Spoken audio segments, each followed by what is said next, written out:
मग आता निखिलशी बोलते, दामलेशी बोलते. दोघांची एकत्र म्हणाला की मी तुला सेव्ह करतो, पण जेव्हा वेळ तर तू माझ्यासाठी उभा राहशील का? तर तेव्हा मी त्याला हे म्हणालो की तू एक स्ट्रॉंग प्लेअर आहेस, कारण तुला गेम करतो. म्हणून मी त्याला म्हणालो की तू एक स्ट्रॉंग प्लेअर आहेस, तर तुझ्यासाठी मला उभं राहायला काही हरकत नाही. पण त्याच्यानंतर जेव्हा जेव्हा अशा गोष्टी घडत गेल्या तेव्हा तेव्हा मला कळत गेलं की या लोकांचे विचार माझ्यासोबत कधीच मॅच नाही. त्यामुळे मी ते खाली ठेवून अटॅक करायला जाऊ शकत नव्हतो. आणि दुसरं म्हणजे ते तसं दिसताना तसं का दिसलं असावं हा माझा अंदाज असा आहे, कारण मी एकटा मैदानात खुल्ला उभा होतो. पण टास्क मध्ये अरबाजला अटॅक करायला भीती वाटत होती त्याच्या ओव्हरऑल शरीरयष्टीमुळे? कारण मला हे माहिती होतं की एक पॉइंट येणार आहे जेव्हा अरबाज आणि मी एकमेकांना मंडळी नमस्कार, मी प्रेरणा, तुम्ही बघताय सकाळ. आता बिग बॉस मराठीच्या नव्या सीझनचा खेळ जो आहे इतका छान रंगलाय आणि प्रेक्षक पसंती देत आहेत आणि प्रत्येक आठवड्यात आपण बघतोय स्पर्धक एक एक बाहेर येत आहेत. पण या आठवड्यात चक्क 2 स्पर्धक बाहेर पडले. हा एक मोठा धक्का होता आणि त्यापैकीच एक म्हणजे निखिल दामले आहे आपल्यासोबत. निखिलशी आपण गप्पा मारणार आहोत. निखिल कसा आहेस आणि बिग बॉस मराठी त्या घरातनं बाहेर आल्यानंतरच्या काय भावना असतात? म्हणजे तुला काय म्हणतात ते सेटल व्हायला थोडा वेळ लागला? थोडा लागला वेळ, कारण 4 भिंतीत 15 लोकांच्यात आपण असतो आणि अचानक त्या भिंती गायब होतात, ती 15 लोक पण गायब होतात आणि अचानक खूप लोक असतात. सो एक थोडासा कधी कधी पटकन झोन आउट होतो माणूस. आणि पण ठीक आहे, ते होतं, आपोआप ऍडजस्टमेंट होते. मग आता निखिलशी बोलते, दामलेशी बोलते. दोघांची एकत्र. बरं. पण निखिल काय झालं? म्हणजे आम्हाला असं वाटत होतं हा निखिल जाईल बिग बॉसच्या घरात, काही ना काहीतरी होईल. पण तू खुलण्यात वेळ जात होता की तू खुलत होतास पण ते दिसत नव्हतं बाहेर? नेमकं काय झालं होतं? माझा बेसिक स्वभाव शांत असल्यामुळे एक आवाज चढवून बोलणं हे माझा आवाज नाही चढत. माझा आवाज राग येत नाही किंवा कधी चढलाच नाही अशातला भाग नाही. या घरात माझा एकदा आवाज चढला, दोनदा चढला. तू वर्षाताईंसाठी बोलला होतास? नाही, चढलेला आवाज, रागात चढलेला आवाज हा झाला होता. पण ते फार मला ते दॅट्स नॉट मी. आवाज चढवून एखाद्याला अपमानित करणं, त्याला घालून पाडून बोलणं, हे दॅट्स नॉट माय थिंग. ते मी करू घराबाहेर कधी केलं नाही, तर घराच्या आत काय करू शकत नाही. इनफॅक्ट कोणीच खोटं नाही खेळू शकत. मी तर नाहीच खेळलो, पण खोटं वागणं त्या घरात खूप अवघड आहे. आणि दुसरं म्हणजे स्क्रिप्टेडही काहीच नसतं त्या घरात. कोणीच आता ह्या ज्या आता तुम्ही बघत असाल की 2 टीम झालेल्या आहेत, त्या टीम कोणीच पाडलेल्या नाहीत. कोणीच ठरवलेलं नाही की कोण कुठल्या टीमचं असेल काय. हे सगळं आपोआप आतमध्ये जाऊन घडलंय. त्यामुळे जे काही माझा स्वभाव जो काही दिसलाय ऑडियन्सला, जो काही शांतपणा दिसलाय, तो तसा आहे म्हणून तो तसा दिसलाय. पण तू सुरुवातीच्या काळात कन्फ्युज होतास का निखिल? म्हणजे काही कळत नव्हतं, तू अरबाजला सपोर्ट करताना दिसत होता.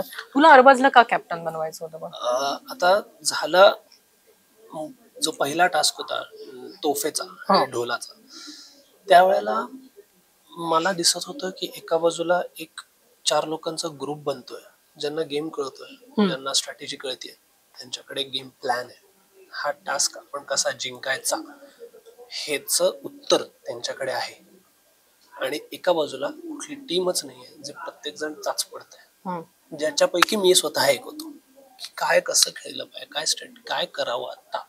कारण पहिलाच टास्क असल्यामुळे एकंदरीत थोडस एक काय म्हणतात त्याला, आपला गिअर सापडायला वेळ लागतो, तसं होत होतं. आणि मला असं झालं की मला जर का संधी मिळाली तर ह्या ज्यांना गेम कळतोय त्यांच्या बरोबर मी राहिलो तर मलाही गेम कळेल.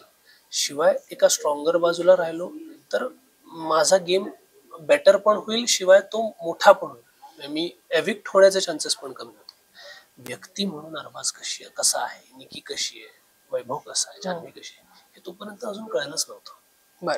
आणि तेव्हा जेव्हा वैभव अरबाज मला म्हणाला की मी आता तुला सेव्ह करतो, पण जेव्हा वेळ येईल तर तू माझ्यासाठी उभा राहशील का? तर तेव्हा मी त्याला हे म्हणालो की तू एक स्ट्रॉंग प्लेअर आहेस, कारण तुला गेम कळतो. म्हणून मी त्याला म्हणालो की तू एक स्ट्रॉंग प्लेअर आहेस, तर तुझ्यासाठी मला उभं राहायला काही हरकत नाही. पण त्याच्यानंतर जेव्हा जेव्हा अशा गोष्टी घडत गेल्या तेव्हा तेव्हा मला कळत गेलं की या लोकांचे विचार माझ्यासोबत कधीच मॅच नाही होऊ शकत. ह्या लोकांची विचारसरणी नाही मॅच होऊ शकत. ह्यांच्या ग्रुपमध्ये आपलं मताला कुठेही जागा नाही, हे मला जाणवायला लागलं. आणि मी ठरवलं की मला या ग्रुपचा भाग नाही व्हायचा. मी नॉमिनेट होऊ शकतो, कदाचित मी एलिमिनेट होऊ शकतो, माहिती नाही, पण मला या ग्रुपचा भाग हे करू शकतो, त्यांच्यासाठी करू शकतो. पण तू जे खेळून आलास त्याच्याबद्दल तू समाधानी आहेस का? काय वाटतं, तू का कमी दिसलास? शेवटच्या वीकेंडमध्ये म्हणजे भाऊच्या धक्क्यावरती माझं आणि रितेश सरांचं बोलणं झालं होतं की रितेश सरांनी मला विचारलं की काय नक्की तुझ्या डोक्यात काय आहे, तुझे थॉट्स काय आहेत, असं नको व्हायला की लोकांना तू गोंधळलायस असं वाटेल. तर मी म्हटलं की सर गोंधळलेलो नाहीये मी, पण जेव्हा मत मांडायची वेळ येते, आपलं ग्रुप डिस्कशन होतं, तेव्हा माझं मत आधी आहे का, माझं मत महत्वाचं आहे, मी पहिले बोललो, हा स्वभाव नाही माझा. 4 लोक बोलतायत तर 4 लोकांचं म्हणणं आपण समजून घ्यावं, त्यांचं मत समजून घ्यावं, आणि मग जर का आपण आपलं मत मांडलं तर त्याच्यामध्ये बाकीच्या गोष्टी इन्क्लूड करून आपण बोलू शकतो, विच मेक्स अ डिफरन्स. मी शेवटचा बोललो याचा अर्थ मला मला बोलता येत नाही असं होत नाही. तो माझा चॉईस आहे की मला सगळ्यात शेवटी बोलायचं. त्यामुळे असं होत नाही की मी बोलत नाही, माझ्या डिस्कशनचा मी पार्ट होत नाही, मी मी पार्टिसिपेट करत नाही, असं कधीच झालं नाही. इनफॅक्ट माझं जे मत होतं, माझं जे डोकं होतं, माझ्या आयडियाज होत्या, त्या लोकांना पटल्यात आमच्या ग्रुपमधल्यांना, आणि त्याप्रमाणे आम्ही काही गोष्टी एक्झिक्यूट सुद्धा केल्यात. जसं की बीबी करन्सी सेव्ह करण्याबद्दल असू दे किंवा काय, आर्याच्याकडनं जेव्हा बीबी करन्सी सेव्ह नाही झाली, ठीक आहे, तिचंच कन्फ्युजन झालं की तिलाच कळलं नाही तिने पैसे कुठे लपवले, पण तसं होऊ नये याच्यासाठी आपण पैसे डिवाइड करूया, हे आम्ही सगळेच तिला सांगत होतो, मीही सांगत होतो. प्राइज वाल्या त्या टास्क मध्ये कॅप्टन्सीच्या काय झालं, सूरज त्याचे सगळे पर्सेंट देत होता त्या टास्क मध्ये. तुला काय वाटतं, तू कमी पडलास त्या टास्क मध्ये? त्या टास्क मध्ये सुद्धा 3-3 असे डिवाइड झाले, 3 त्यांचे होते, 3 आमचे होते. त्यांच्याकडे त्यांनी ऑलरेडी ठरवलं होतं की आपल्याला ग्रुपने मिळून खेळायचं, वेरच तो होता कॅप्टन्सी टास्क. ठीक आहे, तुम्हाला ग्रुप म्हणून खेळायचं, तुम्ही खेळू शकता, तो तुमचा वैयक्तिक निर्णय. पण त्यांच्याकडे सुद्धा ड्युटीज डिवायडेड होत्या की देर विल बी 1-2 बायका ज्या फ्राईज गार्ड करतात आणि अरबाज अटॅक करतोय. इकडे योगिता आणि सूरज अटॅक करतात, मी गार्ड करतोय. माझं काम गार्ड करण्याचं झालं, ठरलं नाही, ते आपोआप झालं, कारण माझ्याकडे संख्या जास्त होती, त्यामुळे मी ते खाली ठेवून अटॅक करायला जाऊ शकत नव्हतो. आणि दुसरं म्हणजे ते तसं दिसताना तसं का दिसलं असावं हा माझा अंदाज असा आहे, कारण मी एकटा मैदानात खुल्ला उभा होतो आणि ह्या दोघी कोपऱ्यात फ्राईज लपवून होत्या करत, त्या तेच होत्या जे मी करत होतो, फक्त ते कोपऱ्यात करत होते, मी सेंटरला उभं राहून करत होतो. पण टास्क मध्ये अरबाजला अटॅक करायला भीती वाटत होती त्याच्या ओव्हरऑल शरीरयष्टीमुळे? नाही, कारण मला हे माहिती होतं की एक पॉईंट येणार आहे जेव्हा अरबाज आणि मी एकमेकांना फिजिकली भेटणार होतो, तो ह्या राऊंड मध्ये येईल किंवा पुढच्या राऊंड मध्ये येईल. जेव्हा तो ह्या राऊंड मध्ये आला नाही तेव्हा मला कळलं की पुढच्या राऊंड मध्ये ही वेळ येणार आहे, आणि तेव्हा मला ऍक्च्युली योगिता आणि सूरज दोघेही हवे होते माझ्या बरोबर, पण फ्राईजची संख्या कमी असल्यामुळे मी कोणाला तरी एकाला गिव्हअप करणं भाग होतं, योगिता, सूरज आणि मी, आमच्या तिघांपैकी. आणि त्यातनं मी योगिताला बाहेर करण्याचा निर्णय घेतला, कारण जर का अरबाजला भिडायचं असेल तर थोडासा शक्तीने स्ट्रॉंग असलेली लोक तिथे असावीत, आणि योगिता एक मुलगी असल्यामुळे तिला 2 मुली त्या बाजूला आहेत, निकी आणि जान्हवी, त्या 2 मुली हिच्या एकटीवरती कदाचित हेवी होऊ शकतात. मग मी त्या स्प्लिट सेकंड मध्ये आणि सूरजचा परफॉर्मन्स बघता मी सूरजला ठेवलं, आणि सेकंड राऊंड मध्ये मी आणि सूरज दोघं मिळून अरबाजला त्या फ्राईज घेण्यापासून थांबवत होतो, if you remember. Yes. Even त्याला मी स्विमिंग पूलच्या इथे पळवून दमवण्याचाही प्रयत्न केला अरबाजला. सो माझं पार्टिसिपेशन जेव्हा वेळ आली तेव्हा मी ते दाखवलं होतं. आता सध्या काय वाटतं, कोण या सगळ्या स्पर्धकांमध्ये टॉप 5 पर्यंत कोण वजल गाठू शकते, असे स्पर्धकांची नाव कोणती वाटतात तुला? मला तर असं वाटतं की टॉप 5 हे सगळे आमच्या टीम बी मधले असावेत. सगळे तुमच्या टीम?